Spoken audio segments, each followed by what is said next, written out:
హనుమకి అలా జయంతి ఉంటుందా?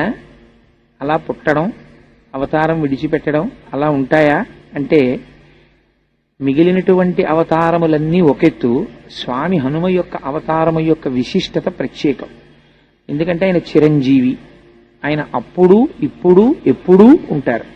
ఆయన భవిష్యత్ బ్రహ్మ, రాబోయేటటువంటి కాలంలో ఆయనే బ్రహ్మగారిగా సృష్టిని చేస్తారు. ఆయన చిరంజీవిత్వాన్ని పొందారు. హనుమ యొక్క గొప్పతనం ఏమిటంటే, మీరు హనుమని ప్రార్థన చేస్తే ప్రసన్నుడవడం కన్నా, హనుమని ప్రార్థన చేస్తే, హనుమని పొగిడితే హనుమ యొక్క బలము హనుమకి తెలుస్తుంది. అప్పుడు ఆయన చాలా విశేషమైన తేజస్సుని పొంది తన బలం జ్ఞాపకానికి వచ్చి ఎటువంటి వ్యవహారాన్నైనా నిర్వహించగలుగుతారు. సాధారణంగా దేవతల యొక్క పరిస్థితి ఎలా ఉంటుందంటే, మీరు ఒక దేవతని స్తోత్రం చేస్తే ఆ దేవత మీ యందు ప్రసన్నుడవుతాడు, అంతేగాని ఆ దేవతకి తన శక్తి జ్ఞాపకం రావడం అన్నది ఉండదు. హనుమని ప్రార్థన చేస్తే హనుమ ఉత్సాహాన్ని పొందుతారు, తన శక్తిని తాను గుర్తిస్తారు. అప్పటి వరకు తనకి ఏమీ తెలియనటువంటి వాళ్లే కూర్చుంటారు. ఆ కూర్చోవడానికి ఉన్నటువంటి పరాకాష్ఠ ఎటువంటిదో తెలుసా అండి హనుమది? ఎత్ర ఎత్ర రఘునాథ కీర్తనం తత్ర తత్ర కృతమస్తకాంజలిం భాష్పవారి పరిపూర్ణలోచనం మారుతిం నమత రాక్షసాంతకం. ఎలా కూర్చుంటారు అంటే, ఎక్కడైనా రామకథ చెప్తుంటే, రామనామము చెప్తుంటే, రామ భజన చేస్తుంటే అందరికన్నా ముందు వస్తారట, అందరికన్నా ఆఖరణ వెడతారట. కన్నుల వెంట నీరు కారుస్తూ పరమ సంతోషంతో తనలో తానే రమించిపోతూ అక్కడ కూర్చుంటారు. ఎక్కడెక్కడికి హనుమ వస్తారో అక్కడక్కడ మంగళము జరుగుతుంది. హనుమని ఆరాధించేటటువంటి విధానంలో మనకి 2 తిథులు చాలా ప్రశస్తంగా కనపడతాయి. హనుమ యొక్క ఉపాసన, హనుమ యొక్క మంత్రము, హనుమ యొక్క ఆరాధనకి సంబంధించినటువంటి విశేషముల గురించి చాలా గొప్పగా మాట్లాడినటువంటి గ్రంథం పరాశర సంహిత. ఆ పరాశర సంహితలో హనుమ యొక్క విశేషాలని చాలా వైభవంగా వర్ణించారు. ఇవాల్టి రోజు అనగా మనకి ఇప్పుడు నడుస్తున్నటువంటి ఈ తిథిలో ఇవాల్టి రోజున దశమి తిథి నాడు పూర్వాభాద్రా నక్షత్రం ఉండగా మధ్యాహ్నం వేళ మహానుభావుడు స్వామి హనుమ యొక్క ఆవిర్భావం. కానీ గమ్మత్తు ఏమిటంటే, శాస్త్రంలో ఏమన్నారంటే, ఒక్కొక్కసారి నువ్వు నక్షత్రమును చూడవలసిన అవసరం లేదు అన్నారు. ఈ నెలలో మనకి వైశాఖ మాసంలో వచ్చేటటువంటి కృష్ణపక్షంలో బహుళ దశమి నాడు మధ్యాహ్నం వేళ, ఒకవేళ ఏ కారణం చేతనైనా ఉత్తరాభాద్రా నక్షత్రం కలవకపోయినా సరే హనుమ జయంతిని మాత్రం చేసేస్తారు. సాధారణంగా ఒక విషయాన్ని పెద్దలు అంటూ ఉంటారు, ఫలానా రోజు అని. కానీ మీకు ఒక సత్యాన్ని నేను ఇవాళ విజ్ఞాపన చేస్తున్నాను. రామాయణంలో ఎక్కడ అసలు వారముల గురించి మాట్లాడలేదు. మీరు కావాలంటే ఎక్కడైనా రామాయణం అంతా సంపూర్ణంగా చదివిన వాళ్ళకి దాని గురించి అవగాహన ఉంటుంది. రామాయణంలో వాల్మీకి మహర్షి వారముల యొక్క పేర్ల గురించి ఎక్కడా మాట్లాడలేదు. ఆదివారం, సోమవారం, మంగళవారం, బుధవారం అలా మాట్లాడలేదు. కేవలము తిథులు మాట్లాడారు, నక్షత్రములు మాట్లాడారు అంతే. మాసములు చెప్తారు, మాసములో వచ్చేటటువంటి కృష్ణపక్షమా శుక్లపక్షమా చెప్తారు, అందులో తిథి చెప్తారు, ఒక్కొక్కచో నక్షత్రములు ప్రస్తావన చేస్తారు తప్ప అది అసలు ఆదివారం, సోమవారం, మంగళవారం అనేటటువంటి ప్రస్తావన చెయ్యరు. ఎందుకని అంటే, బహుశా త్రేతాయుగంలో వారములనేటటువంటిది కాలమును గణన చేయడంలో వినియోగింపబడలేదు. నెల, తిథి, నక్షత్రము అంతవరకే మాట్లాడతారు. అందుకే మీకు రామాయణం మొత్తం మీద ఎక్కడ వాల్మీకి మహర్షి నోటి వెంట ఫలానా రోజు ఫలానా వారము అన్న పేరు మీకు ఏ శ్లోకంలో కనపడదు. హనుమ జయంతికి సంబంధించి కూడా ప్రమాణం ఏం చెప్తారంటే, వైశాఖ మాసంలో కృష్ణపక్షంలో ఏనాడైతే దశమి తిథి వస్తుందో ఆ దశమి తిథి నాడు పూర్వాభాద్రా నక్షత్రము ఉంటే ప్రశస్తం. పూర్వాభాద్రా నక్షత్రం లేకపోయినా నువ్వు దాని గురించి విచారించవలసిన అవసరం లేదు. దశమి తిథి నాడు హనుమ జయంతి చేయవచ్చు. అయితే హనుమ జయంతి చేయడానికి యథార్థానికి ఒక ప్రధానమైన లక్షణం చెప్పారు. హనుమ జయంతి చేసేటప్పుడు పరివారముతో కూడినటువంటి హనుమని పూజ చెయ్యాలి. పరివార సహిత అంటే మనం ఏమనుకుంటామంటే, సీతారామచంద్రమూర్తి యొక్క పాదార విందముల యందు కూర్చున్నటువంటి హనుమ అనుకుంటాం. అలా కాదు. ఆయనకి సుషేనుడు అని ఒక వానరము ఛత్రము పడతాడు. ఆ సుషేనుడు ఛత్రము పట్టినటువంటి మూర్తిని మీరు మంత్రము చేత ఆవాహన చెయ్యాలి హనుమత్ జయంతి నాడు. అలాగే మైందుడు ద్వివిధుడు అని ఇద్దరు ఉంటారు. ఆ మైంద ద్వివిధులిద్దరూ కూడా ఆయనకి రెండు పక్కల నిలబడి చామరం వేస్తూ ఉంటారు. ఆయన ముందు జాంబవంతుడు నడిచి వెడుతూ ఉంటాడు. వెడుతూ మంచి మాటలు చెప్తూ ఉంటాడు. ఈ పని చెయ్యవచ్చు, ఈ పని చెయ్యకూడదు అది పెద్దవాడైనటువంటి జాంబవంతుడు ముందు నడుస్తున్నట్లు, ఆయన వెనకాతల మిగిలినటువంటి వానరముల యొక్క పేర్లు చాలా పేర్లు విజ్ఞాపన చేస్తారు. ఇటువంటి పరివారం ఏది ఉన్నదో అటువంటి పరివారముతో కూడినటువంటి హనుమకి ఇవాళ అర్చన చేస్తున్నాము అంటారు. శాస్త్రమునందు హనుమకి వివాహం అయింది. ఆయన్ని సువర్చలా సమేత హనుమ అని పిలుస్తారు. సువర్చలా సమేతుడైనటువంటి హనుమకి కళ్యాణం చెయ్యడం కూడా శాస్త్రంలో అంగీకరించారు. ఎందుచేత అంటే గృహస్థాశ్రమంలో ప్రవేశించలేదనుకోండి, పెద్దలైనటువంటి వారు తరించరు. శాస్త్రంలో స్వామి హనుమకి ప్రవర ఉన్నది. ఆయన తండ్రి గారు కేసరి. అలాగే వారి తాతగారి పేరు ముత్తాతగారి పేరు కూడా కళ్యాణంలో చెప్తారు. చెప్పినప్పుడు హేమగర్భుడు అని వాళ్ళ ముత్తాతగారి పేరు. అందుచేత వాళ్ళు తరించాలి అంటే ఒక తండ్రి కడుపున పుట్టినటువంటి పిల్లవాడు సన్యసించడానికి నియమం చెప్పారు. సరే, ఇప్పుడు నేను ఆ సన్యాస నియమం గురించి మాట్లాడను. కానీ వివాహం చేసుకోకుండా ఉండిపోయాడు అనుకోండి ఎవరైనా, అలా ఉండిపోతే ఏమవుతుంది అన్నారు.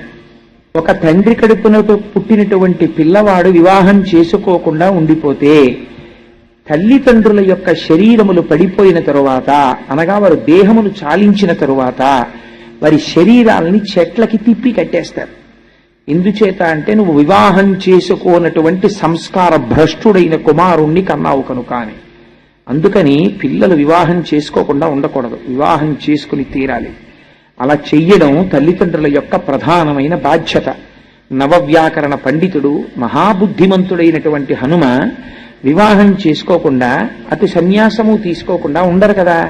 మీకు అందుకే భారతీయ సాంప్రదాయంలో ఋషులందరూ వివాహం చేసుకుని ఉంటారు. వశిష్ఠ మహర్షిని చూడండి, వివాహం చేసుకుంటారు. అగస్త్యుణ్ణి చూడండి, లోపాముద్రా సమేత అగస్త్యుడు. ఋషులు గృహస్థాశ్రమంలో ఉంటారు. అలాగే హనుమ కూడా శాస్త్రములకు సంబంధించినంత వరకు గృహస్థాశ్రమంలో ఉంటారు. కానీ కాపరం చేసినట్టు పిల్లల్ని కన్నట్టు లేదు. ఎందుకంటే వారు బ్రహ్మజ్ఞాని, మహానుభావుడు.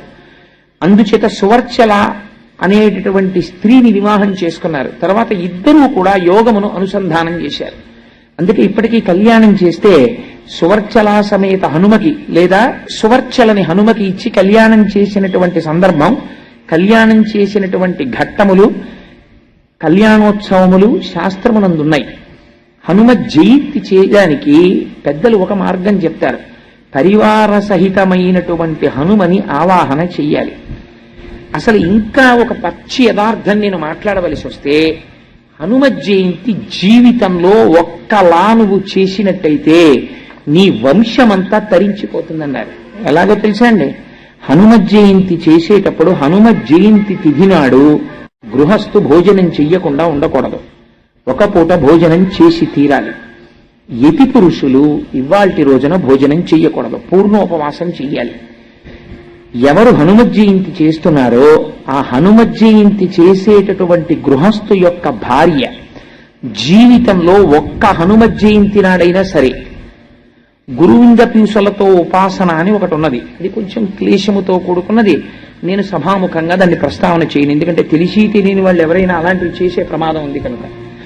పరమ సాత్వికమైనటువంటి పద్ధతిలో ఒకటి ఉన్నది.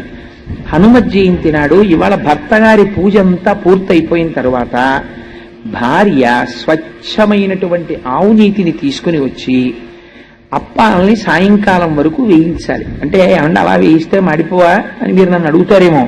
అంటే దాని ఉద్దేశం ఒకే వాయి వేయించమని కాదు.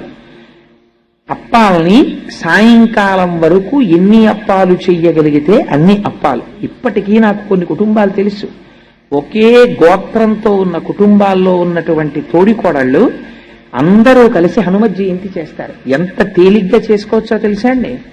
చక్కగా భర్త గారు పూజామందిరంలో హనుమ అంత తొందరగా ప్రీతి చెందేటటువంటి మహాపురుషుడు మీకు ఇంకొకరు ఉండరు.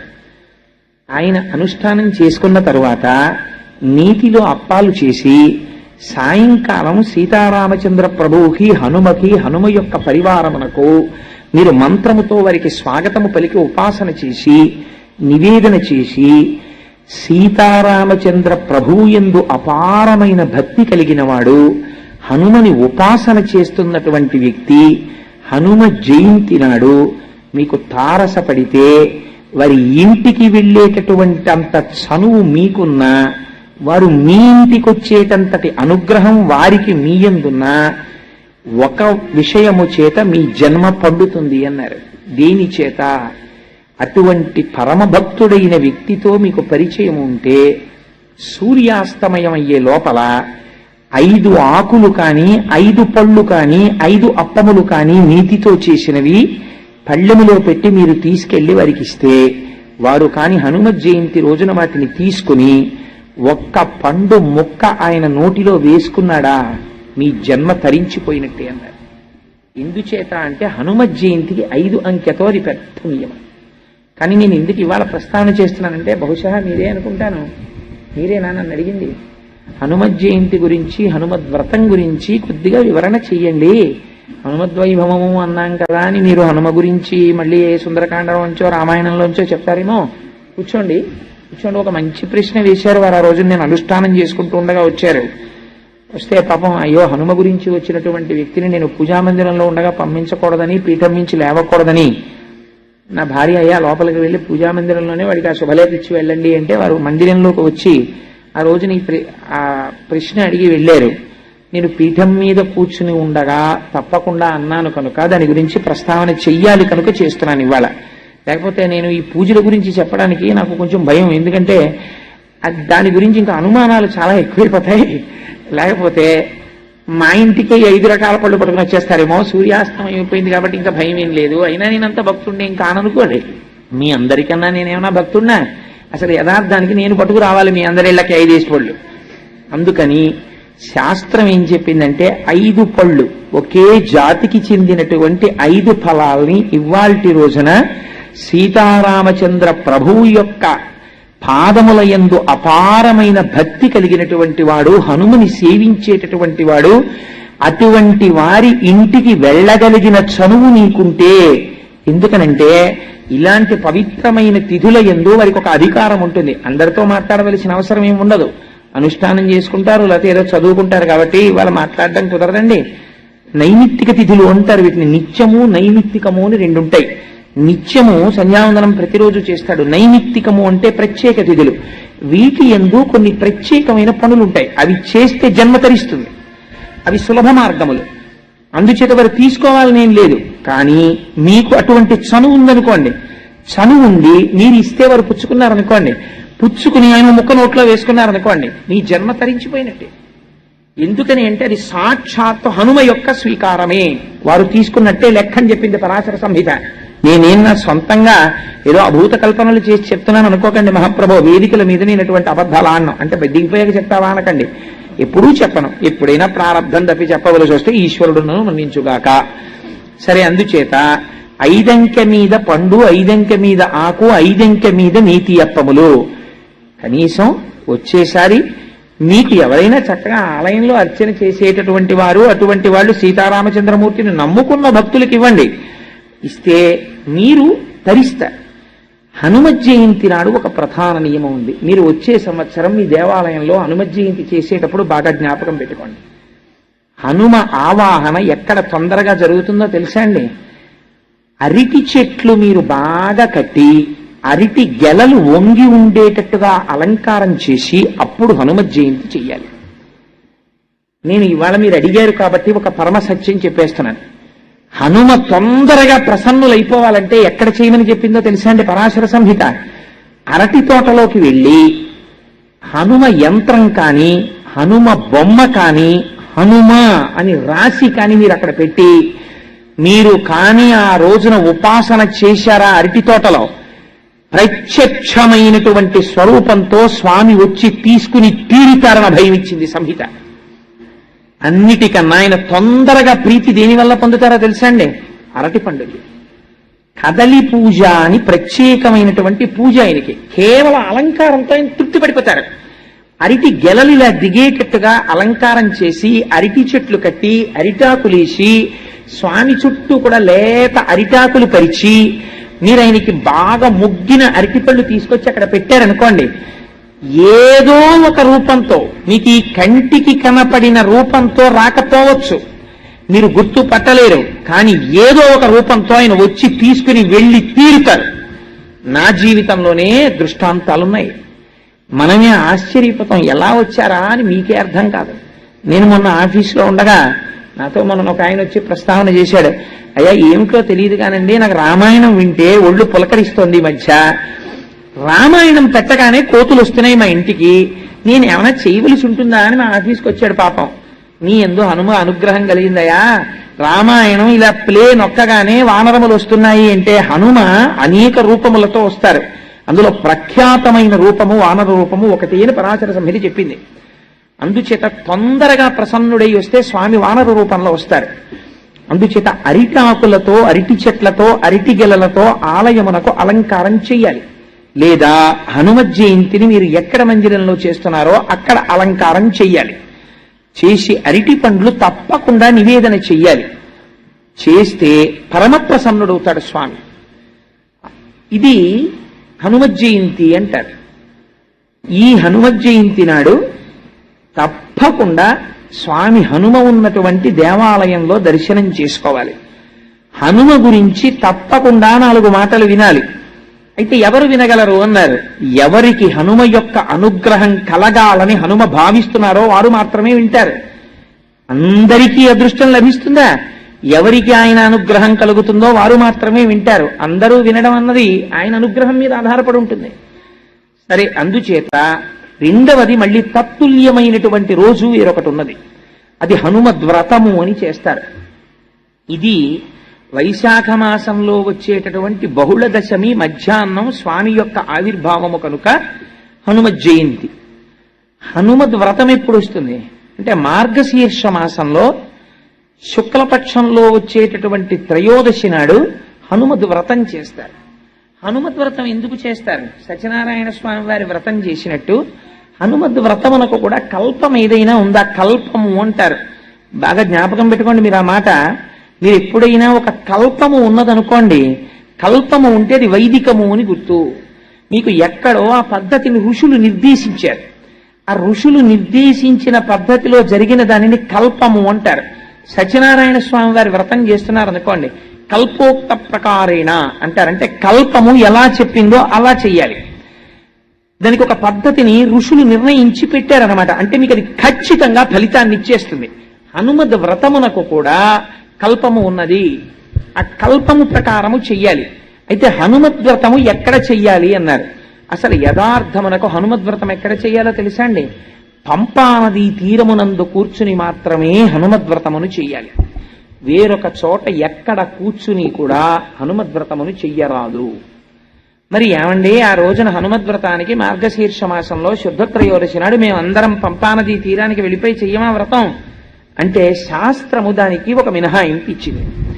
ఎలా చేస్తావు హనుమద్వ్రతము అంటే, నువ్వు పంపానదీ తీరమునకు వెళ్ళలేకపోతే ఒక కలశని పెట్టి ఆ కలశలో నీరు పోసి ఆ కల్పమునకు దారములు కడతారు. అది శాస్త్రము తెలుసున్నటువంటి వారు, ఆ ప్రక్రియని నిర్వహించగలిగినటువంటి వారు కడతారు. కట్టి దాని మీద ఆ కలశ మీద ఆ కొబ్బరి బొండాన్ని పెట్టి ఆకులు వేసి అందులోకి పంపాజలముల యొక్క ఆవాహన మంత్రం చెప్తారు. ఆవాహన మంత్రం చెప్పిన తరువాత అప్పుడు నువ్వు పంపానది ఒడ్డున కూర్చున్నట్టే లెక్క. అప్పుడు కూర్చుని హనుమద్వ్రతం చేస్తారు. ఎందుకు చేస్తారు హనుమద్వ్రతం? నాతో వారు ఆ రోజున ప్రస్తావన చేసింది నాకు జ్ఞాపకం ఉంటే, సీతమ్మ తల్లి దర్శనం అయింది కదండి ఆ రోజున, అందుకని వ్రతం చేస్తారట కదా స్వామిని అని ఒక విషయం అడిగారు నన్ను. కానీ మీకు కాలము యొక్క గణని బట్టి చూస్తే రామాయణంలో అలా పొంతన కుదరదు. కానీ మార్గశీర్ష మాసంలో శుద్ధత్రయోదశి నాడు హనుమద్వ్రతమును ఎందుకు చేస్తారు అంటే, పరాశర సంహిత దీని గురించి చెప్పింది. 13 క్షేత్రములున్నాయి. వాటిని హనుమత్ పీఠములు అని పిలుస్తారు. ఆ హనుమత్ పీఠములలో పంపా తీరము ఒక పీఠం. అలాగే మీకు హనుమద్ వ్రతాన్ని ఎందుకు చేస్తారు అంటే, చంద్రవంశంలో సోమదత్తుడు అనబడేటటువంటి ఒక రాజు జన్మించాడు. ఆయనకి రాజ్య భ్రష్టత్వము వచ్చింది. రాజ్యమును ఆయన యొక్క శత్రువులు యుద్ధంలో ఓడించి తీసుకుపోయారు. ఆయన రాజ్యభ్రష్టత్వము వచ్చి వెళ్ళిపోయాడు. ఆ కాలములో అప్పటికప్పుడు విజయము కలగాలంటే ఏ వ్రతము చెయ్యాలి అన్నారు. పంపాతీరమునందు కూర్చుని మార్గశిర శుద్ధ త్రయోదశి నాడు చేసేటటువంటి వ్రతం అనుకోకుండా తిథి వచ్చింది. ఇప్పటికిప్పుడు నీకు విజయాన్ని ఇవ్వగలిగినటువంటి వ్రతం ఆ వ్రతం. మరి ఎలా? ఇప్పుడు పంపాతీరానికి వెళ్ళడం అంటే నీకేం భయం లేదయా, నువ్వు ఇక్కడే కూర్చుని ఉండు, నీకు కలశలోకి పంపాతీరమును ఆవాహన చేస్తాం అని ఆ రాజుతో వ్రతం చేయించారు. చేయిస్తే ఆయన పరమభక్తి శ్రద్ధలతో వ్రతాన్ని చేశారు. చెయ్యగానే హనుమ యొక్క అనుగ్రహం కలిగింది. హనుమ యొక్క అనుగ్రహం కలిగి విజయాన్ని పొందినటువంటి వాళ్ళల్లో ద్రౌపదీదేవి కూడా ఉన్నది. ద్రౌపదీదేవి కూడా హనుమ యొక్క ఆరాధన చేసినది. చేసి తన భర్తల యొక్క విజయాన్ని పొందగలిగింది. ఆయన కాలాతీతుడు, యుగములు మారిపోతుంటాయి కానీ హనుమ కనపడతారు మీకు. త్రేతాయుగంలో హనుమ ఉన్నారు, ద్వాపర యుగంలో హనుమ ఉన్నారు. గరుడ గర్భభంగాన్ని చేసినటువంటి వ్యక్తి హనుమి. అందుచేత సత్యభామ యొక్క గర్భభంగం చేసినటువంటి వారు కూడా హనుమే. ఎందుకంటే సత్యభామకి చాలా అహంకారం ఉండేది, నా అంత అందగత్తె లేదు ప్రపంచంలో అని. ఒకసారి కృష్ణ భగవానుడు అనుకున్నారు సత్యభామ యొక్క అందమునందు ఆవిడకున్నటువంటి అతిశయమును పోగొట్టాలి అని. తన భార్య యొక్క అందమునకు ఉన్నటువంటి అతిశయమును భర్తే పోగొడితే అది అంత మర్యాదగా ఉండదు, కొంచెం కఠినంగా మాట్లాడవలసి వస్తుంది. అందుకని కృష్ణ భగవానుడు చతురుడు కనుక ఆయన హనుమతి కబురు చేశారు, హనుమ ఒక్కసారి రావలసినది అని. అంటే హనుమ ఒక విచిత్రమైన స్వరూపం. గరుడు వెళ్ళి చెప్పారు, కృష్ణుడు నిన్ను దర్శనానికి రమ్మంటున్నారు. కృష్ణుడితో మాకేం పని, మేము రామదర్శనం అయితేనే చేస్తామన్నారు. ఈ కృష్ణుడు ఆయనకి రామావతారమనందున్న ప్రీతి ఎటువంటిది, రాముడే పిలుస్తున్నాడని మళ్ళీ కబురు చేశారు. ఇందులో అంతర్భాగంగా గరుడ గర్భభంగం కూడా చేశారు. ఆయన చేస్తే రమ్మని కబురు చేశారు. చేస్తే గరుడు అనుకున్నాడు, నా అంత వేగంగా హనుమ ఎక్కడెడతారు, పాపం చాలా వృద్ధుడు ఆయన, ఏదో ఆ తోటలో కూర్చునో పండు తింటున్నారు, అందుకని మీరంత వేగంగా వెళ్ళలేరేమో, నా మూపున కూర్చోండి, మా స్వామి దర్శనానికి తీసుకెడతానన్నారు. అంటే హనుమ అన్నారు, నా స్వామి రాముడా పిలిచినది అని ఒక్క దూకు దూకారు. గరుడుడి కన్నా వేగం ఉన్నవాడు ఉంటాడు కదా. గరుత్మంతుడు ఆశ్చర్యంగా ఇలా చూశారు, వెళ్ళిపోయారు. ఆయన ఎటు వెళ్ళిపోయాడు ఈయనని ఆయన గబగబా వచ్చారు అంతఃపురంలోకి. వచ్చే లోపల జరిగిన విచిత్రం ఏమిటో తెలుసా అండి, సుదర్శనుడు అడ్డొచ్చాడు. అక్కడ సుదర్శన చక్రం అడ్డొచ్చి లోపల రాముడు ఉండడం ఏమిటి, కృష్ణుడు ఉన్నాడు, నువ్వెలా పెడతావు, నా అనుగ్రహం లేకుండా, నా అనుమతి లేకుండా వెళ్ళడానికి వీల్లేదన్నాడు. ఈయనెవరు నాకు అడ్డు రావడానికి అని చటుక్కుని చేతితో పట్టుకుని నోట్లో పెట్టుకుని మింగేశారు. ఆయన మింగేసి లోపలికి వెళ్ళిపోయాడు. వెళ్ళిపోయి రామచంద్రమూర్తి పాదముల కృష్ణుడు రాముడిగా దర్శనమిచ్చారు. ఆయనకి దర్శనం ఇవ్వగానే వెళ్ళి రాముడి పాదముల మీద పడిపోయి కన్నీటితో అభిషేకం చేసేశారు. చేసేసి పక్కకి చూశారు, మా అమ్మ సీతమ్మ పాదాలేవని. ఇలా పైకి చూశారు, సత్యభామాదేవి నిలబడింది. స్వామి ఇదేమిటి మీ పక్కన, మా అమ్మ కదా ఉండాలి, దాసి ఉన్నదేమి అని అడిగారు. అడిగితే సత్యభామ ఆశ్చర్యపోయింది. ఆశ్చర్యపోతే కృష్ణ భగవానుడు అన్నాడు, ఈమె దాసి కాదు, ఈ అవతారమునందు నా పత్ని సత్యభామ, మీ అమ్మ సీతమ్మ రుక్మిణీ అంశతో ఉన్నది అన్నారు. అప్పుడు సత్యభామకు అర్థమైంది. అప్పుడు కృష్ణుడు అన్నారు, నువ్వు లోపలికి వచ్చేటప్పుడు హనుమాన్ నిన్నెవరూ అడ్డగించలేదా అన్నారు. అడ్డగించకే స్వామి, మీరు అలా అంటే గుర్తొచ్చింది, ఎవరో సుదర్శన చక్రంట, నువ్వెలా లోపలికి వెడతావన్నాడు, స్వామి మింగిశాను అడ్డొస్తోందని. ఉండండి మీరు అలా అన్నారు కాబట్టి వదిలేస్తాను బయటికని గభాలంలో త్రేణుకు త్రేయించి పక్కన పారేశారు. అప్పుడు సుదర్శన చక్రానికి కూడా గర్భభంగం అయింది. అప్పుడు వచ్చాడు గరుత్మంతుడు. హనుమ వచ్చారా అయితేని, రావడం ఏంటి, లోపలికి వెళ్ళి మాట్లాడడం కూడా అయిపోతోందన్నాడు. అప్పుడు వచ్చి నిలబడ్డాడు తెల్లబోయి చూసి, గరుత్మంతుడా చూశావా హనుమ వేగం అన్నారు. నన్ను మించిన వేగం లేదనుకునేవండి స్వామి, ఇంతమందికి ఏకకాలమునందు పాఠం చెప్పేశారు. గరుత్మంతుడికి గర్వభంగం అయిపోయింది, సుదర్శనుడికి గర్వభంగం అయిపోయింది, సత్యభామకి గర్వభంగం అయిపోయింది. ద్వాపర యుగం వరకు మహానుభావుడు గర్వభంగము చేస్తూ ఉద్ధరించినటువంటి మహోత్కృష్టమైనటువంటి స్వరూపం హనుమ యొక్క స్వరూపం. ఆనాడు చంద్రవంశంలో ప్రభవించినటువంటి సోమదత్తుడనేటటువంటి రాజు హనుమద్వ్రతమును చేసినటువంటి ఉత్తర క్షణంలో హనుమ యొక్క అనుగ్రహం కలిగి అపారమైనటువంటి సైన్యము అక్కడికక్కడ దొరికింది. అరణ్యంలో ఉన్న భిలులందరూ తోడొచ్చారు. తన రాజ్యాన్ని తాను పొందాడు. ఇలా వ్రతం చేశాడు. సాయంకాలానికి మూర్ధాభిషిక్తుడైపోయాడు. ఆనాటి నుంచి చంద్రవంశ ప్రభు అయినటువంటి సోమదత్తుడు చేసి ఫలితమును పొందినటువంటి మహోత్కృష్టమైనటువంటి వ్రతము కనుక ఇప్పటికీ మార్గశీర్ష మాసంలో శుద్ధ త్రయోదశి తిథి నాడు హనుమద్ వ్రతమును చేస్తారు. వ్రతము చేయడం ఎంతో వ్రతము యొక్క ప్రసాదమును స్వీకరించడము అంతే. ఇవాల్టి రోజున ప్రసాద వితరణ చేయకుండా ఉండకూడదు. మీరు చేశారనుకుంటే నన్ను ప్రసాదానికి ఏర్పాట్లు. అందుకని సభ అయిన తర్వాత అందరూ ప్రసాదం తీసుకోండి. అందుచేత అందరూ ప్రసాదం తీసుకోండి. వ్రతము చేయడము ఒకటి, ప్రసాదములు తీసుకోవడము ఒకటి కాదు, రెండూ సమానమే. మీరు ఇవాళ ప్రసాదం కళ్ళకద్దుకుని నోట్లో వేసుకున్నారనుకోండి, హనుమత్ జయంతిని మీరు పరిపూర్ణముగా చేసినటువంటి ఫలితము ఏది ఉంటుందో ఆ ఫలితము మీకు వచ్చేస్తుంది. అందుకే ప్రసాదం తీసుకోండి, ప్రసాదం తీసుకోండి అంటారు. అది సత్యనారాయణ స్వామి వారి వ్రత కథలలో రావడానికి రహస్యం అదే. అందుకే 5 అధ్యాయాలుగా కథ చెప్తారు. రేపు ఎలాగో అదేమి ఊరు కందికుప్పలో ఉంది. కందికుప్పలో సత్యనారాయణ స్వామి వారి కథ ఎందుకు చెప్తారు, 5 అధ్యాయాలు ఎందుకు చెప్తారు, ఎందుకు ఆయనకి మీసాలు ఉంటాయి, ఎందుకు అసలు సత్యనారాయణ వ్రతం చేస్తారు, ఈ విషయాల మీద కందికుప్పలో మాట్లాడబోతున్నాం. సరే, అది ఇక్కడ చెప్పడం, ఇది అక్కడ చెప్పడం ఎందుకు వచ్చిన అల్లరి. అందుకని ఇక్కడ హనుమ గురించి చెప్పమన్నారు, హనుమ గురించి చెప్తాను. అందుచేత హనుమద్ వ్రతము చేసిన, హనుమత్ జయంతి చేసిన ఆ ఫలితమును పొందడానికి మీరైనా కూర్చుని చేసుకోవాలి. లేదా సులభమేది, కనీసము ప్రసాదమును కన్నుల కద్దుకుని మహాభక్తితో స్వీకరిస్తే మీరు ఆ వ్రతమును చేసినటువంటి ఫలితమును అంతటినీ మీరు పొందుతారు. అందుకే పెద్దలు ప్రసాద వితరణం చేస్తారు. సరే, అందుచేత అది హనుమద్వ్రతము, ఇది హనుమత్ జయంతి. ఈ రెండింటినీ పరమ భక్తి శ్రద్ధలతో ఆచరిస్తారు హనుమయందు. హనుమకి ఒక విశేషమైనటువంటి శక్తి ఉంది. మీకు దేవతా స్వరూపాల్లో 2 స్వరూపాలకే సింధూరముతో అర్చన. మిగిలినటువంటి దేవతల ఎవ్వరికీ కూడా సింధూరముతో అర్చన లేదు. సింధూరమును ఎవరు ధరించాలి అని అడిగారు. అడిగితే ఒక్క స్త్రీ మాత్రమే ధరిస్తుంది. అది కూడా ఎవరు? సువాసినులైనటువంటి స్త్రీలు. వివాహమై భర్త కలిగినటువంటి స్త్రీలు, 5వ తనం ఉన్న వాళ్ళు ఎవరున్నారో వాళ్ళు తప్పకుండా పక్కపాపిళ్ళు అవి తీయమని శాస్త్రంలో చెప్పలేదు. మధ్యపాపట తీసి, అదేమిటంటే అలా కూడా చెప్పారా అని మీరు అనుమానపడతారేమో. కోటేశ్వరారు అబద్ధాలు చెప్పారంటే మీరు వ్యాఖ్యానం చదువుకోండి. దీర్ఘమైన మధ్యపాపిడి తీసి పాపట యొక్క ప్రారంభమునందు సింధూరముతో అలంకారము చేసి తీరాలి. అలా చేస్తే ఏమవుతుంది? భర్తకి ఆయుర్దాయం పెరుగుతుంది. భర్తకు ఆయుర్దాయం పెరిగితే తనకు 5వ తనం నిలబడుతుంది. సింధూరము అలంకారము చేయబడనటువంటి పాపట కలిగినటువంటి స్త్రీ యొక్క కుమార్తెని వివాహం చేసుకోవడానికి పెద్దలు వెళ్ళారనుకోండి, ఆవిడికి తెలియదన్నమాట సంప్రదాయం. కాబట్టి ముందు ఆవిడికి నేర్పాలి. అయ్యా, మీ భార్య గారిని సింధూరం పెట్టుకోవడం నేర్చుకోమనండి అని చెప్పి అప్పుడు వాళ్ళ అమ్మాయిని మీ ఇంటికి తెచ్చుకోవాలి కోడలిగా. లేకపోతే ఆవిడే పెట్టుకుంది, ఈ పిల్ల ఎందుకు పెట్టుకుంటుంది?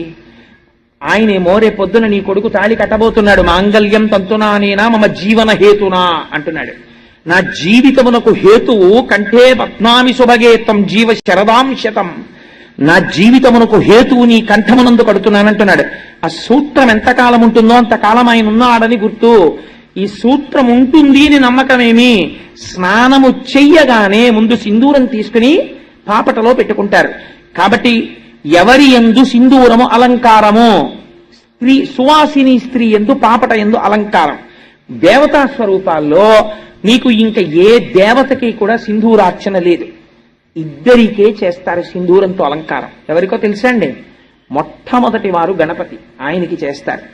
అందుకే ప్రాతస్మరామి గణనాథ మనాథ బంధుం సింధూర పూర్వ పరిశోభిత గండ యుగ్మం బుద్దండ విఘ్న పరిఖండన చండ దండ ఆఖండలాది సురనాయక బృందవంద్యం అని పిలుస్తారు ఆయన్ని.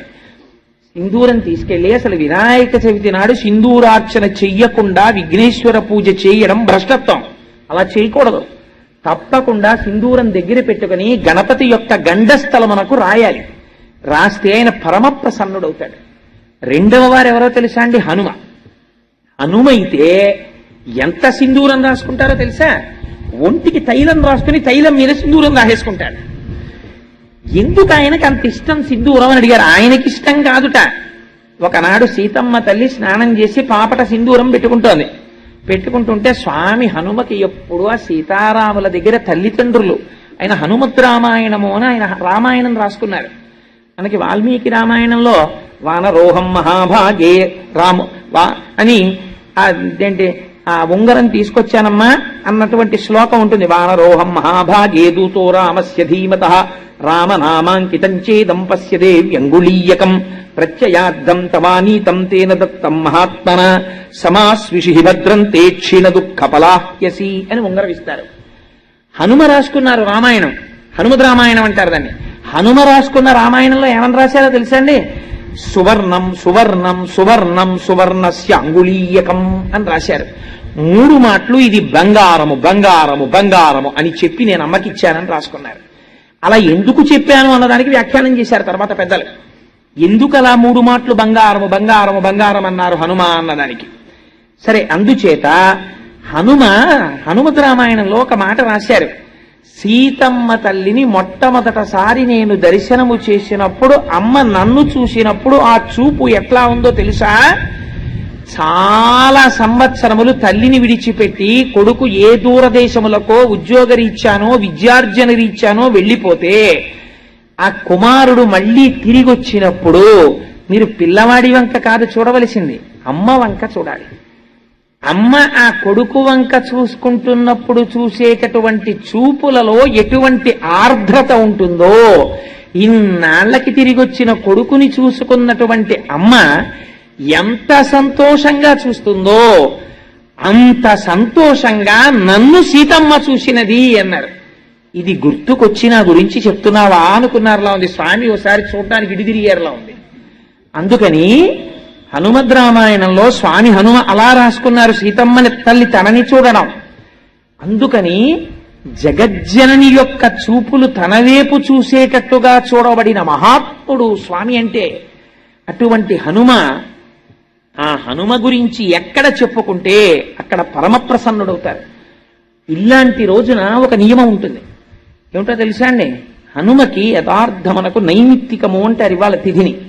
ఇవాళ తిథి నాడు 108 సార్లు స్వామికి ప్రదక్షిణం చెయ్యాలి ఓపికన్న వాళ్ళు.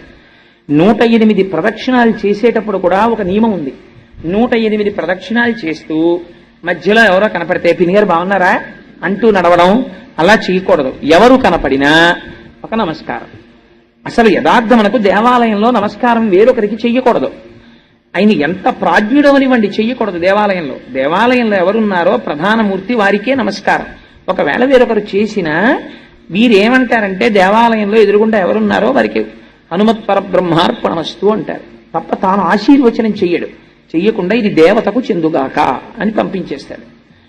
అందుచేత ఇవాళ 108 ప్రదక్షిణములు చెయ్యాలి. 108 ప్రదక్షిణాలు చేసేటప్పుడు బాగా జ్ఞాపకం పెట్టుకోండి. హనుమకి 108 ప్రదక్షిణాలు చేస్తే ప్రదక్షిణం చేసేటప్పుడు మీరు ఏవి పడితే ఇవి పెట్టి లెక్కలు పెట్టకూడదు. నేను చాలా చోట్ల చూస్తుంటాను, కాగితాలు పెన్ను పట్టుకొస్తుంటారు. పట్టుకొచ్చి ఏవో 1 2 3 4 5 ఏదో వేసుకుంటారులా ఉంది, పెన్నుతో గీతలు పెడుతుంటారు. శాస్త్రము నిషేధించింది, అలా చేయకూడదు. బాగా గుర్తుపెట్టుకోండి, ప్రస్తావన వచ్చింది కాబట్టి చెప్తున్నాను. మిరియముతో లెక్క పెట్టకూడదు. తెలియక మిరియం గింజలు ఇలాంటివి తెచ్చి లెక్కలు పెడుతుంటారు, ఎప్పుడూ వాడకూడదు. వాటి యందు ఉగ్రత ఉంటుంది. అందుకని మిరియాలు లెక్కకి తేకూడదు. మీరు ఎప్పుడైనా అంకెతో ప్రదక్షిణం నైమిత్తికంలో చేస్తే, నా సొంతంగా చెప్పట్లేదు, పరాశర సంహిత చెప్పింది. మీరు ఇలాంటి రోజున 108 ప్రదక్షిణాలు చేస్తే ఎలా చేయాలో తెలుసండి? మీ కామ్యము తక్షణము నెరవేరిపోతుంది. ఇలాంటి రోజులు చేస్తే స్నానం చేసి మీరు సంధ్యావందనం ఇంటి దగ్గర చేసుకుని నేను ప్రదక్షిణాలు చెయ్యడానికి వస్తున్నానని మీరు స్వామికి విజ్ఞాపన చేసుకుని, స్వామి నాకు ఏ ఇబ్బంది లేకుండా నాతో ప్రదక్షిణం చేయించు అని నమస్కరించి మీరు వచ్చేటప్పుడు పువ్వులు తెచ్చుకోవాలి. పువ్వులతో లెక్క పెట్టుకోవచ్చు. మీరు సజ్జలో కానీ ఇందులో అన్న పువ్వులు వేసుకుని ఒక ప్రదక్షిణం చేసి వస్తే ఒక పువ్వు అక్కడ పెట్టుకోవచ్చు. ఏమంటే గాలికి ఎగిరిపోతుందేమో అని మీకు అనుమానం ఉంటే వక్కలతో లెక్క పెట్టుకోవచ్చు. 108 వక్కలు లెక్క పెట్టి తెచ్చుకుని మీరు ప్రదక్షిణం చేసేటప్పుడు ఒక్కొక్క వక్క అక్కడ పెడుతున్నారనుకోండి, పరమ పావనం అయిపోతుంటుంది మీ ప్రదక్షిణం. 108 ప్రదక్షిణాలకి 108 వక్కలు అక్కడ పెట్టుకోవచ్చు. పుష్పము కానీ వక్క కానీ హనుమకి ప్రదక్షిణం చేసేటప్పుడు వాడి ప్రదక్షిణం చేస్తే అది పరమ శాస్త్రీయమై ద్విగుణీకృతమైనటువంటి ఫలితాన్ని ఇస్తుంది. ఎందుచేత అంటే కొంతమంది దేవతలకి కొన్ని ప్రదక్షిణాలు చేసేటప్పుడు జాగ్రత్తగా ఉండాలి.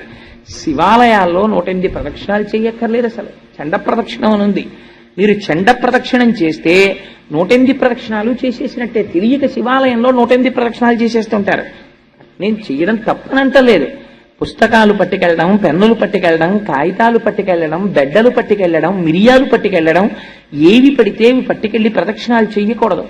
అలా ప్రదక్షిణం చేస్తే తప్పకుండా వక్కలు కానీ పువ్వులు కానీ పట్టుకెళ్ళి ప్రదక్షిణము చేయవలెను. ఒకవేళ ఏమండి మేము 108 ప్రదక్షిణాలు చెయ్యలేము, మరి ఎలాగా? బాగా జ్ఞాపకం పెట్టుకోండి, 2తో భాగించు. 108 చెయ్యలేవు, 2 పెట్టి భాగించి ఎంత వస్తుంది? 54. నేను కరెక్ట్గా చెప్తే 54ఏనా? అంకెల్లో తక్కువ నేను, అందుకని 54 మాటలు ప్రదక్షిణం చెయ్యండి. 54 కూడా చేయలేను, మళ్ళీ 2 పెట్టి భాగించు. ఎంత? ఏదో 27లా ఉంది. ఏమంటే మరి 2 పెట్టి భాగింపబడదు కదా అన్నారు అనుకోండి. అంటే అవి కనీసము నీవు చేయవలే అని గుర్తు. ఇంకా 2 చేత భాగింపబడదంటే 27 ప్రదక్షిణాలు కూడా చేసేటంతటి శరీర స్థితి నాకు లేదు అని నువ్వు అనుకుంటే అప్పుడు 11 మార్లు చేయాలంటే అది కూడా నేను చెయ్యలేను అంటే యథార్థమునకు చెయ్యలేను అంటే బాగా తినేసి వచ్చానండి చేయలేనంటే కాదు, లేకపోతే ఓపిక లేదండి అంటే కాదు, ఎగ్గొట్టే మార్గాలకు కాదు. నీ శరీరము నిన్ను అనుమతించకపోతే, అంతగా రోగగ్రస్తమై ఉంటే శరీరము, అప్పుడు 5 కూడా నేను చెయ్యలేను. 3 అది కూడా చెయ్యలేను. 1 అది కూడా చెయ్యలేను. మానసికం చేస్తే అపారమైన ప్రయోజనము. మనుష్య జన్మ ఎత్తి హనుమ జయంతి నాడు మీరు హనుమ దేవాలయానికి వెళ్ళక, హనుమ గురించి వినక, ప్రార్థనా శ్లోకము చెప్పక మీ రోజు గడిచిపోయింది అనుకోండి, మీ జీవితంలో ఒక మహద్భాగ్యాన్ని మీరు వదిలిపెట్టేసినట్టే. అందుకే ఇవేమీ చేయలేకపోతే ఏం చేస్తావు? అంత భక్తుడి ఇంటికి నీకు అనుమతి ఉంటే నీ ఇష్టం వచ్చినట్టు వెళ్ళి క్యూలు కట్టి ఇస్తానంటే కుదరదు. ఆయనకి ఇష్టం అయితే పుచ్చుకుంటాడంతే. నీకు అంత చనువు ఉంటే మాత్రమే ఆయనకి 5 పళ్ళు ఇస్తే ఆయన పుచ్చుకుని నోట్లో వేసుకుంటే నీ జన్మధన్యమైపోయినట్టని చెప్పింది శాస్త్రం. ఇన్నింటినీ ఎందుకు అనుగ్రహిస్తారో తెలుసా అండి? అంత సర్వోత్కృష్టమైనటువంటి తిథి, అంత గొప్ప తిథి హనుమత్ జయంతి అంటే. అలాగే స్వామికి ఆకు పూజ అని చేస్తుంటారు. స్వామికి ఆకు పూజ ఎందుకు చేస్తారు? ఎవరైనా చెప్పండి చూస్తాను. తమలపాకులతో పూజ చేస్తుంటారు కదా, మేము ఇవాళ హనుమకి ఆకు పూజ చేయించామండి అంటారు. చాలా తప్పు మాట. నేను ఒక పరమ పవిత్రమైన విషయాన్ని ప్రస్తావన చేస్తున్నాను తప్ప నేను ఎవరిని చిన్నబుచ్చాలని కానీ ఒకరి తప్పు ఎత్తి చూపించాలన్న ప్రయత్నము నేను చెయ్యడం లేదు. ఎవరైనా ఒకవేళ నాకన్నా తెలియని వాడు ఇక్కడ సభలో ఉంటే వాడు హనుమ యొక్క అనుగ్రహంగా కొంచెం దిద్దుకోవడం కోసం ప్రస్తావన చేస్తున్నాను తప్ప నేను ఎవరిని శాసించి చెప్పడానికి, ఎవరి తప్పెత్తడానికి నేను ప్రయత్నము చేయడము లేదు. ఎందుకంటే నాకన్నా తక్కువ వాడు ఈ సభలో ఎవరూ లేరు, అందరికన్నా తక్కువ నేనే కనుక. మరి మేమెందుకు వింటున్నామంటే అది మీ ప్రాజ్ఞత కనుక. ఏమీ తెలియని వాళ్ళ వినడం మీ వినయం, ఏమీ తెలియకపోయినా చెప్పడం నా ధూర్తతనం. మరి ఎందుకు ఆకు పూజ చేయించానని అనకు? ఎందుకు అనకూడదో తెలుసా అండి? అన్నిటికన్నా చాలా గొప్ప విషయం ఏమిటో తెలుసా? నీ ఇంటికి ఎవరైనా పెద్దలు వస్తే ఆయనకి టిఫిన్ ఇట్టామండి, ఆయనకి కాఫీ పెట్టామండి కాదు. నీ ఇంటికి పెద్దలు వస్తే నువ్వు చెయ్యవలసిన నియమము ఒకటి ఉన్నది. 1 పండు పెట్టి ఇవ్వరాదు, 1 కన్నా ఎక్కువ పెట్టి ఏకజాతి ఫలములను అనగా 2 అరటి పళ్ళో, 2 బత్తాయి పళ్ళో, 2 దానిమ్మ పళ్ళో అలాంటివి పెట్టి 1 కన్నా ఎక్కువ ఆకులతో తాంబూలము పెట్టి 1 కన్నా ఎక్కువతో వక్కలు పెట్టి వారికి తాంబూలం ఇస్తే మర్యాదకంతటికి పెద్ద మర్యాద ఏమిటో తెలుసా అండి? తాంబూలం ఇవ్వడం. మా ఎవరింటికో ఎవరో వెళ్ళారనుకోండి, వాళ్ళకి కాఫీ ఇచ్చి పంపించారనుకోండి, మీరు పంపిస్తే ఇంతకన్నా నువ్వు గౌరవమును పొందడానికి అర్హత లేనివాడివి అని వారు చెప్పినట్టు. వారు నీకు తాంబూలం ఇచ్చి పంపించారనుకోండి, 2 అరటిపళ్ళు పెట్టి తామలపాకులు వక్కలు ఇచ్చి నిన్ను పంపించారనుకోండి, వారికి నీ మనస్సులో వారి యందు నీకు గౌరవం ఉన్నది అని గుర్తు. ఆకు పూజ ఎందుకు చేస్తారో తెలుసా అండి? ఈ రహస్యాన్ని మహాభారతంలో విరాట పర్వంలో చెప్పారు. బృహన్నలా రూపంలో అర్జునుడు వచ్చాడు విరాట పర్వంలో కొలువుకి. వస్తే విరాట్ రాజు గారు అర్జునుడిని చూసి ఆశ్చర్యపోయారు. ఏమయ్యా, నిన్ను చూస్తే ఇలా ఉన్నావు, ఇంత తేజస్సుతో, నువ్వు బృహన్నలవా, పేడివాడివా అని అడిగారు. అడిగితే ఆ రోజున విరాటపురం ఎప్పుడైనా చెప్పినప్పుడు చెప్తాను, అందులో ఉండేటటువంటి గమ్మత్తులు. ఆయన మహానుభావుడు అన్నారు, అవునయ్యా, కన్యాజనులకు నృత్తము గరపంగా నాకు నేర్పు కలదు, తద్వృత్తమునకు నన్నీలుము అన్నారు. నేను కన్యామునులకు వృత్తం నేర్పుతానయ్యా, నాకు నాట్యం నేర్పుతాను, ఆ పదవి నాకు ఇప్పించవయ్యా చాలన్నారు. అంటే విరాట్ రాజు గారు అన్నాడు, నువ్వు అంతకన్నా చాలా గొప్పవాళ్లే కనపడుతున్నావయ్యా, శౌర్యం తేజస్సు ఎక్కడికి పోతుందండి? శాతనఖగ్ర ఖండిత లసన్మజ కుంజర కుంభముక్త ముక్తాతత శైల అంటారు తిక్కన గారు. అటువంటి మహాపరాక్రమవంతుడైనటువంటి అర్జునుడు పేడివాడిగా నాట్యం నేర్పుకోవడమా? నిన్ను చూస్తే నాకు అలా కనపట్టలేదు. నువ్వు చాలా ఉత్కృష్టమైన తేజస్సుతో ఉన్నావు, అందుకని ఉండు, నీకు తాంబూలం ఇస్తాను అన్నాడు. అని ఉత్తరని పిలిచి, అమ్మా ఈ మహానుభావుడికి తాంబూలం ఇచ్చి నమస్కరించు అన్నాడు. ఎందుకో తెలుసా అండి తాంబూలం ఇవ్వడం? నీ ఎందు ఏదో నేను అర్థం చేసుకోలేని గొప్ప తేజస్సు ఉంది. ఆ తేజస్సును నేను నిర్వచనము చేయలేకపోవచ్చు, కానీ నువ్వు తేజోమూర్తి, ఇటువంటి వాడివి నా ఇంటికి వచ్చావు, నువ్వు రావడం చేత నేను ధన్యతని పొందానని నేను అనుకుంటున్నానని నువ్వు చెప్పడం, వారి యొక్క ఉత్కృష్టతని అంగీకరించడం, వారికి తాంబూలం ఇచ్చి పంపడం. అందుకే పూర్వం ఒక నియమం ఉండేది, ఇంట్లో ఎప్పుడు తాంబూలాలు ఉంచుకునేవారు, తమలపాకులు పళ్ళు ఉంచుకునేవారు. ఉంచుకుని ఆ పళ్ళు నువ్వు తినేగా మిగిలిన పళ్ళు అవ్వకూడదు, ఆ తలం వేరే ఉంచుకోవాలి. ఎందుకంటే పెద్దలకి నువ్వు తినేసిన పళ్ళల్లో మిగిలిన పళ్ళు ఇస్తే ఉచ్ఛిష్టం అయిపోతుంది. నువ్వు ఆ తలం అలా పెట్టి ఉంచేవారు. ఏమో నీకు తెలిసిరాడు ఊరక రారు మహాత్ములు వారధముల ఇండ్ల కడకు వచ్చుటలెల్లన్ కారణము మంగళములకు నీ వచ్చుట శుభము మాకు నిజము మహాత్మ. ఏ రోజున ఏ రూపంలో ఒక మహాభక్తుడు నీ ఇంటికి వస్తాడో తెలియదు. ఆయన నీ ఇంటికొచ్చి పుచ్చుకున్నదే నిన్ను ఉద్ధరించేస్తుంది. నిన్ను ఉద్ధరించడానికి పరమాత్మ పంపిస్తాడు. ఎందుకో తెలుసా అండి? భాగవతంలో దశమస్కంధంలో చెప్పారు ఈ రహస్యాన్ని.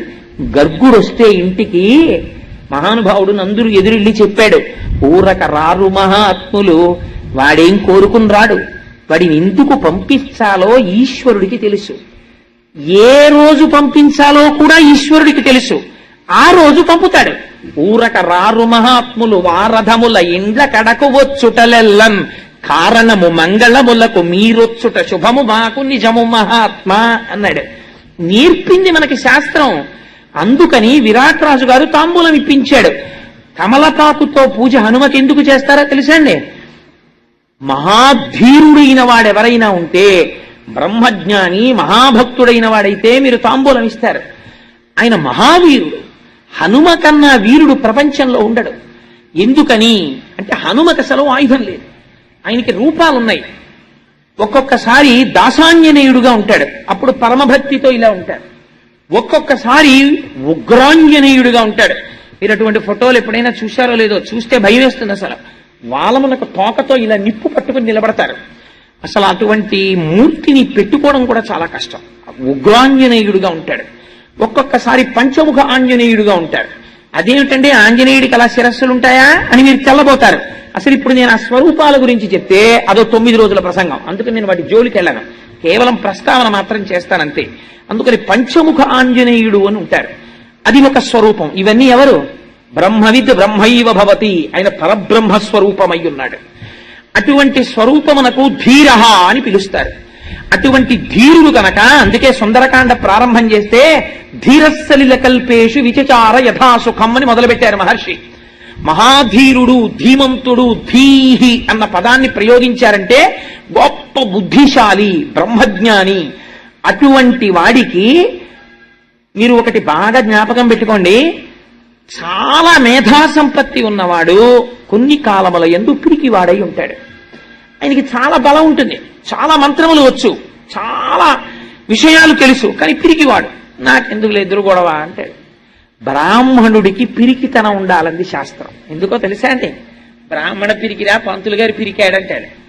బ్రాహ్మణుడికి పిరికితనం లేదనుకోండి, లోకమంతా కలిసి వచ్చి నిలబడినా సరే ఆయన ముందు మీరు నిలబడలేరు. దిగ్బలం క్షత్రియ బలం బ్రహ్మతేజో బలం బలం అని విశ్వామిత్రుడంతటి వాడు వశిష్ఠుడు అన్నాడు. దిగ్బలం క్షత్రియ బలం, క్షత్రియులు కూడా నిలబడలేరు బ్రహ్మణుడి ముందు. ఎప్పుడు? బ్రాహ్మణుడే ఆగ్రహించాడా, ఆయన మంత్రశక్తి ముందు నిలబడలేరు. అందుకే హనుమ ఒక మాట అన్నారు, మాదృశాని విశిష్టాని మహాత్మనాం సుగ్రీవ వశవర్తిన అగమిష్యతి సుగ్రీవ సర్వేషాంబో నిషూదన నేయమస్తి పురీం లంకాం నయూయం నచరావణ యస్మాదిక్ష్వాకు నాదేన బద్ధం వైరం మహాత్మన అన్నారు. ఏమిరా రాక్షసులారా మీరు అహంకరిస్తున్నారు, నా వంటి మహాబలులు సుగ్రీవుడుకు వశవర్తులై ఉన్నారు. సుగ్రీవుడు వస్తున్నాడు, సుగ్రీవుడు అడుగు పెట్టాడా, సుగ్రీవుడు అంటే అంటే మంచి గ్రీవం అంటే కంఠము కలిగిన వాడు, వేదమును ఉపాసన చేసిన వాడు, స్వరము తెలిసిన మహాపండితుడు, వేదము యొక్క మంత్రముల చేత ప్రతిపాదింపబడిన పరబ్రహ్మ యొక్క స్వరూపమును గుర్తిరిగినటువంటి మహాపురుషులైనటువంటి వారు, బ్రహ్మజ్ఞానులైనటువంటి వాడు, యోగి పురుషుడైనటువంటి హనుమ ఆత్మదర్శనమైన తరువాత, సీతమ్మ దర్శనమైన తరువాత ఈ మాట అన్నారు, నీయమస్తి పురీం లంకాం నయూయం నచరావణ. ఈ లంక లేదు, మీరు లేరు, ఈ రాక్షసులు లేరు, సర్వనాశనం అయిపోతోంది. ఎందుకవుతోంది? యస్మాదిక్ష్వాకునాథేన బద్ధం వైరం మహాత్మన. ఇక్ష్వాకునాథుడైనటువంటి ధర్మమూర్తి అయిన రామచంద్రమూర్తితో మీరు వైరం పెట్టుకున్నారు, అందువల్ల మీరు నశించిపోతారని చెప్పారు. ఒక యోగి నోటి వెంట ఆ మాట వచ్చింది, అంతే. లంక లేదు, రావణుడు లేడు, రాక్షసులు లేరు, అందరూ నశించిపోయారు. లంకా దహనం చేసేటప్పుడు ఒక్క విభీషణుడి ఇల్లు హనుమ వదిలిపెట్టారు. ఆ ఒక్క విభీషణుడికే పట్టాభిషేకం. ఆయన మాత్రమే లంకని పరిపాలిస్తాడు. మిగిలిన వాళ్ళందరూ నశించిపోవలసిందే పుత్రమిత్ర కళత్రాదులతో. అందుకనైన బ్రహ్మజ్ఞాని, బ్రహ్మము, మహావీరుడు. ఏకకాలమునందు బలము ఉంటుంది, కానీ ఎవరి జోలికి ఆయన వెళ్ళరు. మీరు అందుకే చూడండి, ఎప్పుడో నేను చేస్తానని ముందుకి హనుమ రారు. నియంత్రణలో ఉంటుంది బలం, నిగ్రహంలో ఉంటుంది. జాంబవంతుడికే తెలిసి రహస్యం. రామాయణంలో ఆయన వస్తాడు, వచ్చి ఒక్కసారి చెప్తాడంతే, మహానుభావ హనుమ, నువ్వు రక్షించకపోతే ఎవరు రక్షిస్తారయ్యా? ఈ మాట అనాలి. అందుకే అమ్మవారు కూడా, సీతమ్మ తల్లి కూడా, తమస్మిన్ కార్య నిర్యోగే ప్రమాణం హరిసత్తమ హనుమాన్ యత్నమాస్తాయ దుఃఖక్షయకరో భవ. తమస్మిన్ కార్య నిర్యోగే అని 1కి 10 మాటలు. తమస్మిన్ కార్య నిర్యోగే, హనుమా నీ వల్లే ఈ పని అవ్వాలి, నీ వల్లే ఈ పని అవ్వాలి, నువ్వు అందుకు సమర్థుడవు, నువ్వు రక్షించాలి అంటారు. అనగానే ఆయన బలం ఆయన తెలుసుకుంటారు. అంతే, ఒక్కసారి పెరిగిపోతారు. ఇంకా ఎంతమంది అవనివ్వండి, ఆయనకు ఆయుధాలు అక్కర్లేదు. అంతే, శిలాభిస్తు ప్రహరత పాదపైశ్చ సహస్రశ అర్ధయిత్వా పురీం లంకాం అభివజ్యత మైథిలీం సమృద్ధార్థో గమిష్యామి విశతాం సర్వరక్షసాం అని బయలుదేరి రాక్షస సంహారం చేస్తారు, బ్రహ్మజ్ఞానోపదేశం చేస్తారు. కేవలము ఏదో తన యొక్క శక్తి చేత రక్షించడము మాత్రమే కాదు. మీరు జ్ఞాపకం పెట్టుకోండి, హనుమ దగ్గర ఒక గొప్పతనం ఉన్నది. అందుకే ఆకు పూజ చేస్తారు. నువ్వెవరాయనికి ఆకు పూజ చేయడానికి?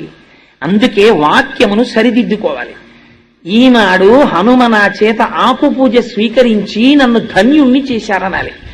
ఫలానా వారికి ఇవాళ నేను తాంబూలం ఇచ్చాననకూడదు, వారికి తాంబూలం ఇచ్చుకునే అదృష్టాన్ని వారు నాకు ఇచ్చారనాలి. వారు పుచ్చుకోకపోతే నీ బ్రతుకేమవుతుంది?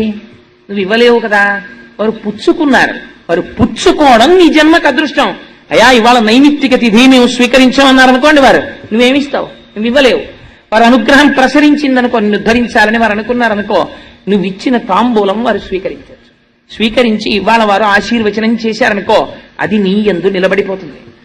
అందుచేత హనుమ కేవలము శరీర బలంతో రక్షించడమే అని మీరు అనుకుంటున్నారేమో. హనుమ కాలాతీతుడై రక్షణ చేస్తారు. మీకు ఒక ఉదాహరణ చెప్తాను.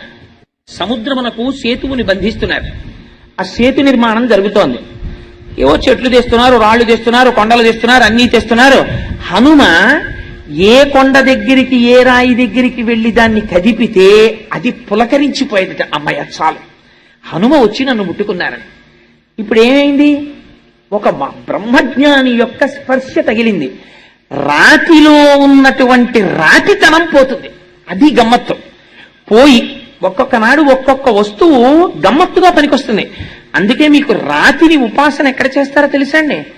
చెక్కితే తీసుకొచ్చి గుళ్ళో పెడతారు. సాలగ్రామం అయితే అభిషేకం చేస్తారు. రెండూ కాకపోయినా రాతిని రాతిగా పూజ చేసేది 2 సార్లే. ఒకటి ఉపనయనంలో చేస్తారు, 2 వివాహంలో చేస్తారు.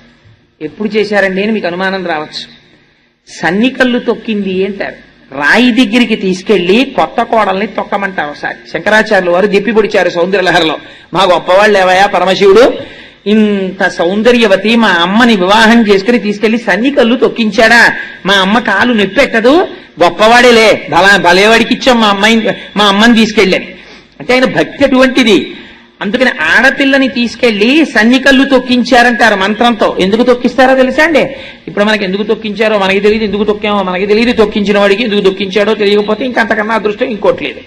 ఎందుకు తొక్కిస్తారంటే రాయి తొక్కినా కదలకుండా అచలమై ఎలా ఉంటుందో, నువ్వు అత్తవారింటికి వెళ్ళినప్పుడు మొట్టమొదట అన్నీ కొత్త పరిచయాలి. అందుకని ఏమొస్తుందంటే ప్రిజడీస్ అంటే నీ అంత నువ్వు నిర్ణయం తీసుకోగలిగిన స్థితి పైకి ప్రచోదనం అవుతుంది. ఎవరో ఒక ఆయన వస్తాడు, ఏ మరిది గారో, వదిన్ని చూసి సంతోషం, ఏదో ఒక బుక్కును జోక్ వేసేస్తాడు.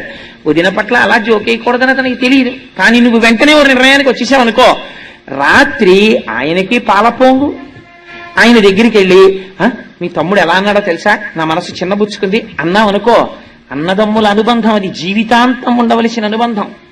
నువ్వు గబుక్కుని అన్న మాటకి అంత తోడ పుట్టిన వాడి మీద కూడా చిన్న తేడా స్వభావం వచ్చేస్తుంది. ఆయన్ని కన్న తండ్రి గారి మీద నువ్వు ఒక్క మాట గబుక్కునంటే ఆయనకి తండ్రితో విరోధం వస్తుంది. మీ అమ్మగారు పీక్కు తినేస్తోంది, మీకే ఆఫీస్కి వెడతారు అనో మాట అంటే తల్లి పట్ల వికర్షణ వస్తుంది. అలా తొందరపడి నువ్వు నిర్ణయాలు తీసుకుని మాట మాట్లాడి ఆ ఇంట్లో పుట్టిన పిల్లవాణ్ణి ఆ కుటుంబాన్ని 2గా 3గా భాగిస్తావేమో. నువ్వు ఉండడం వల్ల, నువ్వు వెళ్ళడం వల్ల ఇంకా ఆ ఇంట్లో అన్నదమ్ములు కలుసుకోని పరిస్థితి వస్తుందేమో. అందుకే శాస్త్రమునందు మర్యాదతో ప్రవర్తించాలి. అలా చేయకు సుమా.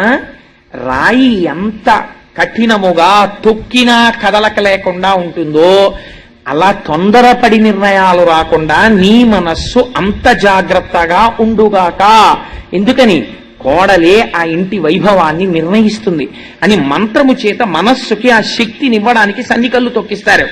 అంత దీర్ఘాయుష్యు రావాలని ఉపనయనంలో గురువు శిష్యుడితో తొక్కిస్తాడు. అటువంటి రాతికి పూజ లేదు. ఆ రాయి మీద ఎప్పుడో ఒక మహానుభావుడు కూర్చుంటే దాని జన్మ ధన్యం అవుతుంది, మళ్ళీ ఆవుగానో పక్షిగానో పుడుతుంది, అది అప్పటి వరకు కదలిక ఉండదు. అటువంటి రాయి ఒక మహానుభావుడు వచ్చి పట్టుకున్నాడు అనుకోండి, ఎంత పులకరించిపోతుంది, అమ్మయ్య నా జన్మ ధన్యమైపోయింది. ఆయన పట్టుకోవడం కాదు, నన్ను తీసుకెడుతున్నాడు. ఎక్కడికి తీసుకెడుతున్నాడు? రామకార్యంలోకి. ఇప్పుడు ఎక్కడ పడేస్తాడు? సముద్రంలో పడేస్తాడు. ఇప్పుడు ఎవరు తొక్కుతారు? రామకార్యం మీద వెళ్లే వానరులందరూ తొక్కుతారు. ఎంత పుణ్యం, ఎంత పుణ్యం అని హనుమ చేత్తో ముట్టుకుంటే చాలని పర్వతాలు రాళ్లు ఉత్సాహపడిపోయేట. ఒక పర్వతాన్ని హనుమ కదిలించారు, ఎత్తి పట్టుకున్నారు, సగం దూరం తీసుకొచ్చారు. దాన్ని తీసుకురాకని రాముడు చెప్పినట్టయింది. అక్కడ పెట్టేసి వెళ్ళిపోయారు. వెళ్ళిపోతుంటే పర్వతం ఏడ్చింది, కదలలేదు. హనుమా హనుమా అని పిలిచి ఏడ్చిందిట. ఏమి ఏడుస్తున్నావు అన్నారు స్వామి. అంటే అన్ని పర్వతాలు తీసుకెళ్లి సముద్రంలో పడేశావు, రామకార్యంలో వినియోగం అయ్యాయి. నేను ఎంత అల్పుడనో, ఎంత పాపభూయిష్టమైన శరీరమో. నిజంగా వాళ్ళు ఎవరో, నేను రామాయణం చెప్పే రోజుల్లో పాట పాడుతుండేవారు, నాకు చాలా గమ్మత్తుగా ఉండేది. ఏదో రాతినైనా కాకపోతిని రామపాదము సోకగా, ఏదో ఆఖరికి సాకలినైనా కాకపోతిని ఆ రాముణ్ణి కనీసం నింద చేసైనా సరే రామనామము చెప్పగా, పక్షులు పశువులు రాముడి గురించి చెప్తుంటే మనిషినై ఉండి కూడా రామనామము చెప్పకపోతిని అని బాధపడుతూ వాళ్ళు పాట పాడుతుండేవారు. చాలా గమ్మత్తుగా ఉండేది నాకు ఆ పాట వింటుంటే. అలా ఒక పర్వతం నేను పడలేకపోయాను సముద్రంలో అని ఏడుస్తోంది. చూస్తే హనుమ వెనక్కి వచ్చారు. ఎందుకు ఏడుస్తున్నావు అని అడిగారు. అడిగితే నన్ను సగం దూరం తీసుకొచ్చి వదిలేశారు, నన్ను తీసుకెళ్లలేదు అంటే నాకు రామాజ్ఞ కింద వినపడింది ఆ పర్వతాన్ని త్యాకు అని.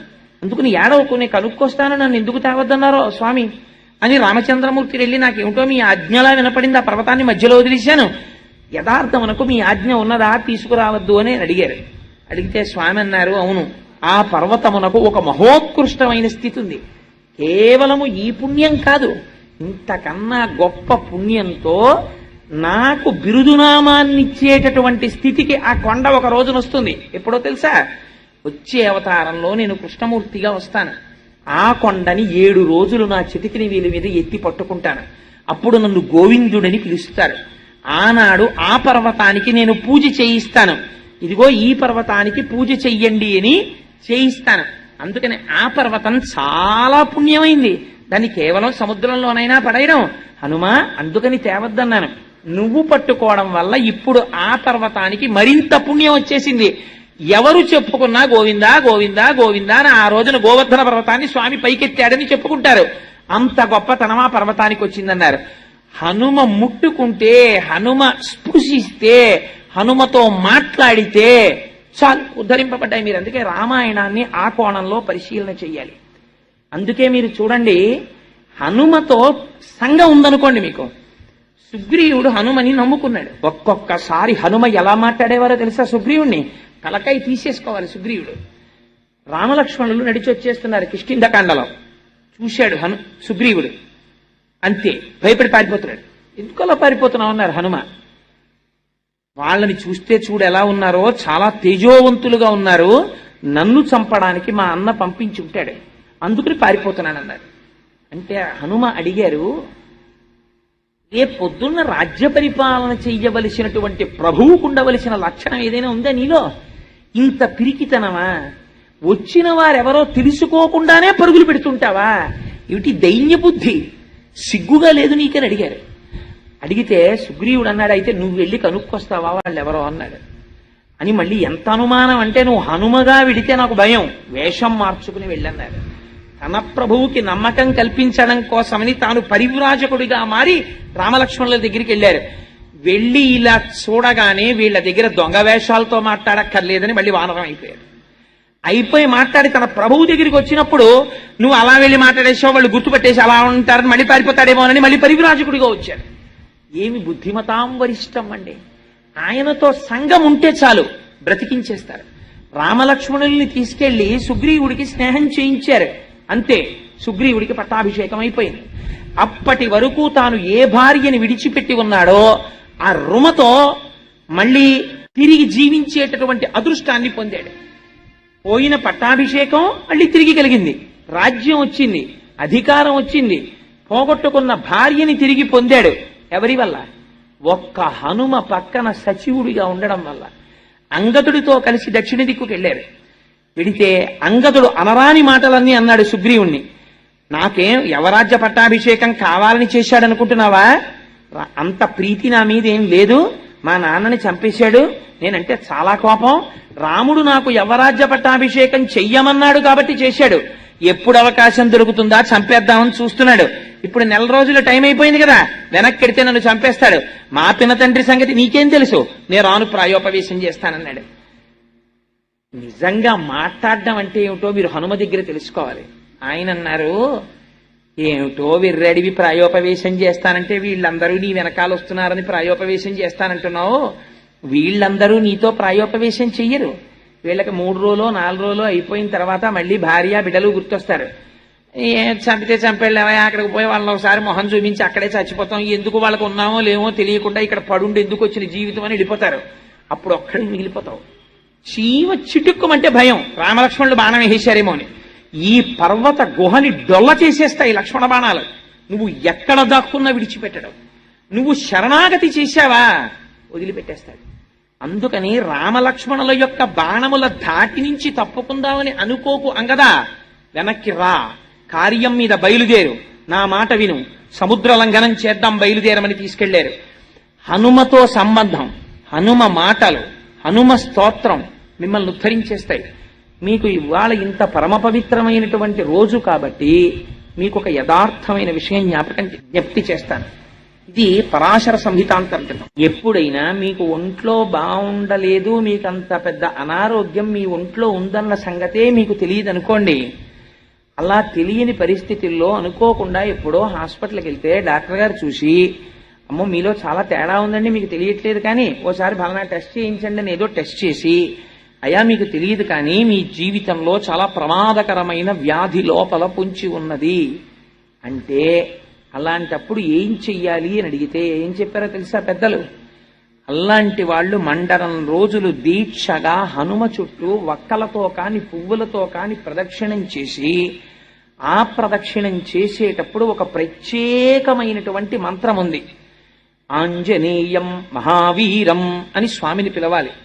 ప్రతి ప్రదక్షిణానికి కూడా ధ్వజస్తంభం దగ్గరకు కాని రాజద్వారం దగ్గరికి కాని వచ్చేటప్పటికి ఆగి స్వామి వైపుకి తిరిగి ఒక్కసారి స్వామిని ఆ నామంతో పిలవాలి. ఆంజనేయం మహావీరం బ్రహ్మ విష్ణు శివాత్మకం. బ్రహ్మ, విష్ణు, శివుడు మూడు మూర్తులుగా కనపడేటటువంటి ముగ్గురి యొక్క తేజస్సు ఒక్కటిగా కలిగినటువంటి పరబ్రహ్మ స్వరూప బ్రహ్మ విష్ణు శివాత్మకం బాలార్క ప్రభం శాంతం. బాలసూర్యుడు ఎలా ఉంటాడో అటువంటి కాంతితో వెలిగిపోయేటటువంటి స్వరూపమున్నవాడా, పరమ శాంత స్వరూపమైనటువంటి వాడా, బాలార్క ప్రభం శాంతం రామదూతం నమామ్యహం. ఓ రామదూత నమస్కరించుతున్నాను అని ధ్వజస్తంభం దగ్గర కాని రాజద్వారం దగ్గర కాని నిలబడి నమస్కరిస్తూ 108 మాటలు తిరిగితే మండలం రోజులు ఎటువంటి అనారోగ్యమునకైనా సరే ఏదో ఒక మార్గము దొరికి వాడి ఆయుర్దాయము పొడిగింపబడుతుంది. అంత గొప్ప స్వరూపము హనుమ యొక్క స్వరూపమని పెద్దలు మనకి అటువంటి విధానమును ఏర్పాటు చేసి ఉన్నారు. నాకు సభాముఖంగా కొన్ని విషయాలు చెప్పడానికి నేను భయం కొద్దీ, అంటే ఎవరు ఎటువంటి ఉపాసనలు చేస్తారో తొందరపడి అని నేను చెప్పను. కానీ అసలు ఇప్పటి వరకు అటువంటి ఆ స్తోత్రమును వ్రాసినటువంటి కర్త ఎవరో తెలియదు. నేను ఈ మధ్య రామాయణం చెప్తున్నప్పుడు నాకు అత్యంత ఆత్మీయుడైనటువంటి వ్యక్తి భార్యకి ఉపద్రవం వచ్చింది. వస్తే నేను సుందరకాండ చెప్పేటప్పుడు నేను ఎప్పుడు నాకు వ్యక్తిగతంగా కష్టం వచ్చినప్పుడు కూడా నేను స్వామిని అటువంటి స్తోత్రాలతో అడగలేదు. ఆ కష్టాన్ని తట్టుకునేటటువంటి శక్తిని నాకు ఇమ్మని అడిగేవాడిని.